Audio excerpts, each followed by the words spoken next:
All right, so I'm gonna have a quick setup here for the face morphing project. First thing you want to do is download the file. So you're gonna go to Canvas. So I'm gonna click on here, Canvas, and go to Resources. Click on Resources and download those. And then once you get the resources, you click on Face Pics. So I'm gonna click in here. And what I want you to start off with is Aziz Ansari and Ian Somerharder. So I'm gonna click on Ian, and I'm gonna also click on by holding my command key and click on Aziz. And I'm gonna right click and say open with Photoshop. All right, by doing it open with, I can open them both at the same time, and I mean, you can do it through Photoshop as well. So to do it in Photoshop, you can click open and then select those two pictures. So click on those and hold down control, and then you can select them and then open it the same way. So I have my picture right here, and first thing I'm gonna do is I'm gonna look for my lasso tool. So I'm gonna go to my lasso tool, select my lasso tool, and I'm gonna select the eyes. So I'm gonna go around my eyes. It's a little bit laggy because I guess the internet's having a little bit harder time today. So I got my eyes, and I'm gonna actually smooth that out a little bit. It really doesn't matter in the end, but I just like to have it nice and even. So I have my eyes right there, and what I want to do is I want to put that on a new layer. So a bunch of ways to put it on a new layer. Right click, layer via copy, and that puts it on a new layer, right? Or let's do it Control J. So that's another new layer. So lots of ways to do it. I'm gonna title that. So I'm gonna title it eyes and click enter.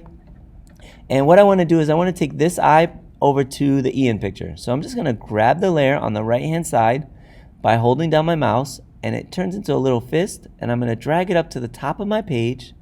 I'm still holding my button, I haven't let go yet. And once I get to my canvas on the new picture, I'm gonna let it go, right? And there's my eyes. So I'm gonna zoom in on it. So using my move tool, you can hit your V key to get your move tool. I'm gonna place my eyes on my new person.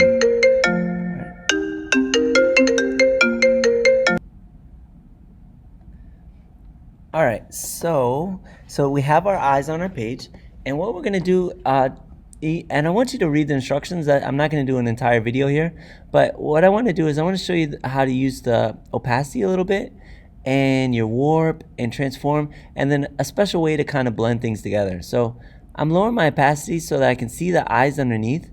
So I want to be able to see both the original eyes and my Z eyes. So I can see them now, so I'm gonna reduce the size of this. Oops.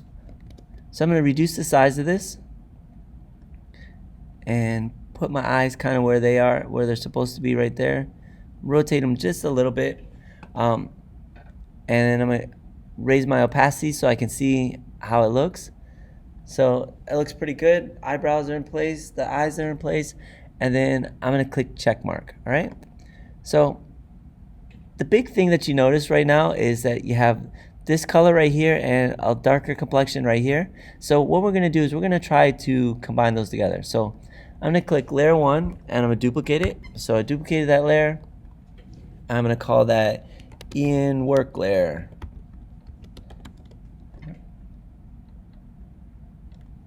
All right, and I hit enter. So I have 3 layers now. And what I'm gonna do is I'm gonna select what I have on my eyes there. So I'm gonna hold down my command key and I'm gonna click on my thumbnail. So again, remember this little picture that shows up in your layer, that is called a thumbnail. So I'm gonna click that, and it gives me my selection, my marching ants that go around the eyes. And I just wanna make sure that they're right still. So I have it still, I set them all up so they look pretty good. I'm gonna go back to 100%. So I have my eyes, my Ian work layer, and what I'm gonna do is I'm gonna turn off my eyes. I'm gonna contract my pixels. So select, modify, and contract. And that contract just means that I'm getting smaller. So I'm gonna contract it by 5 pixels and click OK. And that just moves in my eye line a little bit. And I'm gonna click on my work layer underneath. And what I wanna do is I wanna delete this. So if I delete this and I don't turn off this layer underneath, you won't see it disappear. So I'm gonna hit delete, and it disappeared, but because I had layer 1 on, my background layer, you can't see it. So I'm going to turn that off, so now I have my eyes and I have my layer underneath, and I can deselect them. So I have my eyes, E and work layer. I'm going to select them both by clicking on my eyes and then clicking Shift and clicking on E and work layer. And then I'm going to go up to Edit, go down to Auto Blend Layers, and I'm going to blend those two together. You need that little bit of extra underneath the eye, so that's why we contracted it a little bit, so that they have something to work with. So I'm going to click that again, and I'm going to go Edit, Auto Blend, and I want to make sure it's stacked, and I want to make sure it says Seamless Tones and Colors. And the idea is, by doing this auto blend, we're eliminating some of the work that we'll have to do later on. All right, so we want to do as many automatic things as we can so that I don't have to airbrush and paint and clone stamp things out. So I'm going to click OK. And it almost does it pretty much seamlessly, right? So there's a few things that I want to fix on this. The first thing that I want to fix is, once I did that blend, and I'm gonna go back so you can see. So once I did the blend, and the image isn't that great, but it makes the eyes a lot lighter. So for this Aziz one, I'm gonna make sure that I darken those up a little bit. So I'm just gonna grab my my lasso tool again, and I'm gonna go all the way around just the areas that are darkest, right? And I'm gonna do that on both sides. So I'm going around my eyes, and you don't have to do this step. I just like to do this because I feel like if his eyes were just a little bit more contrasting, they would look a little bit nicer. So I'm gonna click on, and you can do this in levels, or you can do a mask. And I think it's good to do it as a mask for this, because we can feather the mask, as opposed to if we did it in levels and adjustments at the top here, we'd have to feather it beforehand. So I'm just gonna click right here, and then I'm gonna go down to my cookie at the bottom, and I'm gonna choose levels. So the way our levels works, this one right here on the far left, that's our black. The one in the middle is the gray tones, and the one in the right is the white tones. So I'm gonna grab the gray tones, and I'm gonna darken those up just a little bit, so that he has a little bit more vibrancy in his eyes, a little bit more life. And I'm gonna go back to my layers. And what I want to do is, I want to make sure that this layer is connected to the one underneath. I can do it by clicking on this button in my levels panel. It says adjustment affects all layers below. So by clicking on that, it's only affecting one layer below, so the little arrow.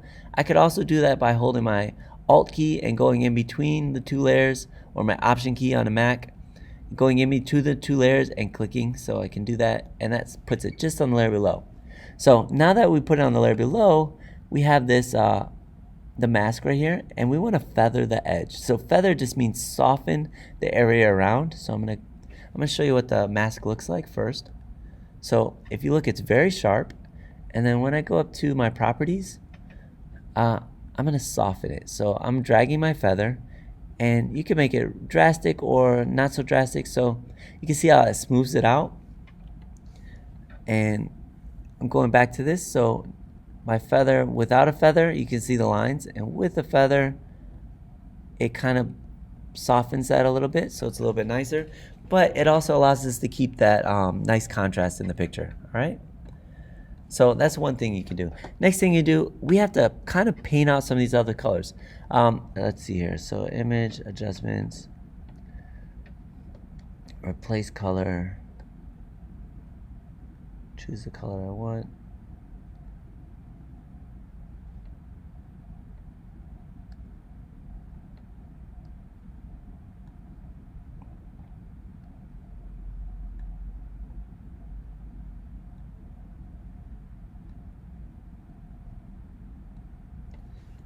Right, kind of smooths it out, gives me a good color. It also does some weird things in some other areas, but it's okay. And what I'm gonna do is, I created my eyes right here. What I'm gonna do is, I'm gonna paint back some of these areas in the other parts of the face, so that they don't stand out as much. So I'm gonna close my layers panel so you can see what I'm gonna do. So right here it says replace color. This is the layer that I want. So I'm gonna go back one layer before it, and I'm gonna go to my history brush, and I'm just gonna use the history brush to paint back to the layer before. So adding in those colors that I had, some of those areas where it got a little bit weird. Right, so, but I'm gonna leave the areas around the eyes because I feel that those areas should kind of stay. So eyebrows, nothing happened up here. So I'm just going over the whole picture to add in some of the textures and the shadows that were there before. And I think this looks pretty good. All right, so what I was able to do was change the color and then take it back to the original picture in some of the other areas. All right, so next thing I'm going to do, I still have to fix some of this because he does have a lot of reflection on his face. So I'm going to choose a brush. I'm going to go to a, you can use like a nice chalk brush, or even like a soft round would do. Soft round is usually my go-to. For this one, I'm going to use the chalk brush here. And what I'm going to do is I'm going to lower my opacity. So lowering the opacity to like 20 something. And I'm going to hold my Option key or my Alt key to select the color of the skin. And what I'm going to do is I'm just painting in some of these some of the brighter reflections to kind of mute them. So I'm just dragging and painting over them. And because the opacity is low, it allows me to kind of build up as just like I was doing a painting with a wash. So I'm allowed to build up my painting. Right, so I'm just getting rid of some of those areas. It's also a little green in some areas. Maybe I can go back in and fix those as well. Another way to do this would be to use your color. So we can change this to color. And you can paint that green right out. So those areas that are a little bit green. And what it is just taking that color and I'm just painting. I'm not losing any of the detail, I'm just changing the color. So some of those little green areas. That's from our color when we did the replace color. Right?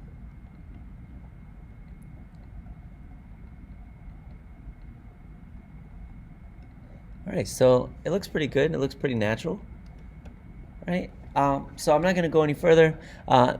You can always do other things with a mask. If I want to add a mask to this and feather it, so a nice way to do a mask. And let's put the layer underneath. So layer 1 is still there.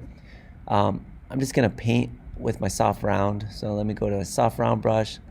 And you can paint out areas that are of concern. So maybe I want this eye to go back to the original eye. I just paint on my mask with black and it takes it out. So I'm painting this whole eye out. I'm getting back to that original eye that I wanted there. Right? And get rid of the eyebrow.